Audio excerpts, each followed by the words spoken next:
আজ ৩ ডিসেম্বর ২০২৫ বাংলাদেশ সহ আন্তর্জাতিক অঙ্গনে ঘটে যাওয়া সবশেষ বড় ঘটনাগুলোর পূর্ণ আপডেট এখনই জেনে নিন। আজকের টপ স্টোরিতে রয়েছে ভূমিকম্পের আতঙ্ক, খালেদা জিয়ার শারীরিক অবস্থা নিয়ে উদ্বেগ এবং যুক্তরাজ্যে আশ্রয় প্রার্থনার তালিকায় বাংলাদেশের শীর্ষে ওঠার খবর। চলুন শুরু করা যাক। গতকাল ২ তারিখ ভূমিকম্পে কেঁপে উঠল বাংলাদেশ, ভারত ও মিয়ানমার। উৎপত্তিস্থল মিয়ানমার রিক্টার স্কেল, যার মাত্রা পাওয়া যায় ৪.৯। খালেদা জিয়ার শারীরিক অবস্থা সংকটাপন্ন, চীনের বিশেষজ্ঞ দল ঢাকায় পাঠানো হয়েছে। যুক্তরাজ্যে আশ্রয় প্রার্থী বিষয়ক তালিকার শীর্ষে বাংলাদেশ। পার্বত্য চট্টগ্রাম চুক্তিতে প্রতারণার দলিল, বলল জেএসএস। কুড়িগ্রামে জলবায়ু অভিবাসন নিয়ে আঞ্চলিক যুব সংলাপ অনুষ্ঠিত। এক পরিবারের ৩ সদস্যর মৃত্যুর ঘটনা, ১৭ ঘন্টায় ৩ জনের মৃত্যু নিয়ে রহস্য ঘনীভূত। বাংলাদেশ ক্রিকেট দল ঘোষণা করেছেন পাকিস্তান সিরিজের জন্য নতুন স্কোয়াড।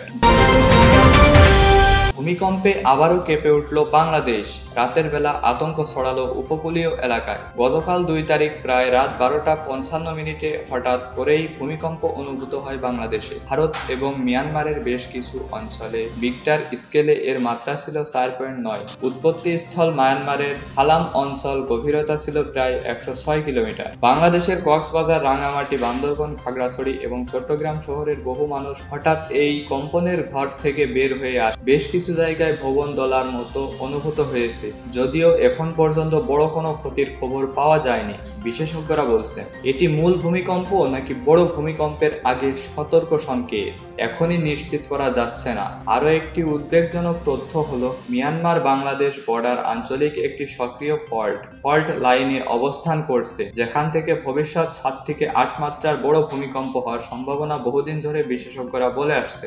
দর্শকদের উদ্দেশ্যে স্মরণ করিয়ে দিই, যে কোনো কম্পন অনুভূত হলে টেবিলের নিচে আশ্রয় নিন, লিফট ব্যবহার করবেন না, সম্ভব হলে খোলা জায়গায় সরে যান। এই বিষয়ে আরো আপডেট সামনে এলে আমরা আপনাদের জানিয়ে দিব। খালেদা জিয়ার শারীরিক অবস্থা সংকটাপন্ন, চীন থেকে বিশেষ চিকিৎসা দল ঢাকায়। বাংলাদেশের সাবেক প্রধানমন্ত্রী বিএনপি চেয়ারপারসন খালেদা জিয়ার শারীরিক অবস্থা আজও আরো অবনতির দিকে গেছে। তার ফুসফুস সংক্রান্ত বেড়ে গেছে, নতুন করে শ্বাসকষ্ট দেখা দিয়েছে এবং তাকে উন্নত লাইফ সাপোর্টে রাখা হয়েছে। সবশেষে গুরুত্বপূর্ণ বিষয় হলো চীন সরকারের পক্ষ থেকে উচ্চ পর্যায়ের বিশেষজ্ঞ চিকিৎসক দল পাঠানো হয়েছে ঢাকায়। তার ছেলে ও বিএনপির ভারপ্রাপ্ত চেয়ারম্যান তারেক রহমানকে বাংলাদেশে ফিরে আসার প্রস্তুতি নেওয়ার নির্দেশ দেওয়া হয়েছে। রাজনৈতিক অঙ্গনে এই খবর ব্যাপক চাঞ্চল্য দেখা দিয়েছে। বিভিন্ন দেশের রাষ্ট্রদূতরা তার শারীরিক অবস্থা পর্যবেক্ষণে আগ্রহ প্রকাশ করেছেন এবং ভারতের প্রধানমন্ত্রী নরেন্দ্র মোদী উদ্বেগ প্রকাশ করাকে বিএনপি গুড উইল জেন্ডার বলে মন্তব্য করেছেন। বর্তমানে দেশের অভ্যন্তরীণ রাজনীতিতে এই বিষয়টি একটি বড় ধাক্কা হিসেবে দেখা হচ্ছে এবং বিএনপি নেতৃত্ব এই মুহূর্তে অত্যন্ত সংকটাপূর্ণ সময় পার করছে। যুক্তরাজ্যে আশ্রয় প্রার্থীর তালিকায় শীর্ষে বাংলাদেশ, নতুন উদ্বেগ। সাম্প্রতিক তথ্য অনুযায়ী গত ১ বছরে যুক্তরাজ্যে মোট ১,১০,০০০-এরও বেশি আশ্রয় প্রার্থনার আবেদন জমা পড়েছে এবং সেই তালিকায় বাংলাদেশি আবেদনকারীর সংখ্যা শীর্ষে উঠে এসেছে। বিশ্লেষকরা বলছেন বাংলাদেশিদের বিশেষ আশ্রয় ও পুনর্বাসনের প্রবণতা আগের যে কোনো সময়ের তুলনায় অনেক বেশি বেড়েছে। এর পেছনে প্রধান কারণ হিসেবে উল্লেখ করা হচ্ছে অর্থনৈতিক চাপ, পারিবারিক পুনর্বাসনের আকাঙ্ক্ষা, কাজের সুযোগের অভাব, অভিবাসন নীতির ফাঁকফোকর। এই তথ্য বাংলাদেশের জন্য আন্তর্জাতিক ইমেজের ওপর চাপ তৈরি করতে পারে। বিশেষজ্ঞরা বলছেন আশ্রয় প্রার্থনা বাড়ার অর্থ হলো দেশের ভেতরে অর্থনৈতিক ও সামাজিক চ্যালেঞ্জ বৃদ্ধি পাওয়া। পার্বত্য চট্টগ্রাম চুক্তি এখন প্রতারণার দলিল, জেএসএস অভিযোগ করছে চুক্তি ২৭ বছর পর হলেও বাস্তবায়নে অনেকাংশে এখনো অসম্পূর্ণ।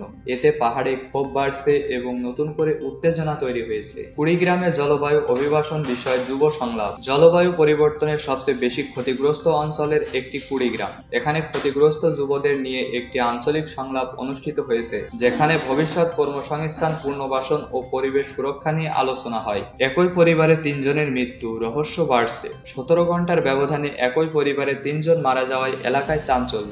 প্রাথমিকভাবে ধারণা করা হচ্ছে খাবারে বিষক্রিয়া এবং অন্য কোনো স্বাস্থ্যগত জটিলতা, তবে পুলিশ তদন্ত শুরু করেছে। পাকিস্তান সিরিজের জন্য নতুন বাংলাদেশ দল ঘোষণা। নতুন মুখ সহ 15 সদস্যের দল ঘোষণা করেছে পিসিবি। দলে তরুণ পেসার ও নতুন ব্যাটসম্যানদের অন্তর্ভুক্তি নিয়ে আশাবাদী ক্রিকেট ভক্তরা। দর্শক, আজকের দিনের সবচেয়ে গুরুত্বপূর্ণ সংবাদগুলো এটাই। কোন খবরটি আপনাকে সবচেয়ে বেশি ভাবিয়েছে নিচে কমেন্টে জানাতে ভুলবেন না। সর্বশেষ আপডেট পেতে ভিডিওটি লাইক ও শেয়ার করুন আর সাবস্ক্রাইব করে আমাদের সঙ্গেই থাকুন। আগামী আপডেটে আবার দেখা হবে। ততক্ষণ পর্যন্ত ভালো থাকুন, সুস্থ থাকুন। ধন্যবাদ।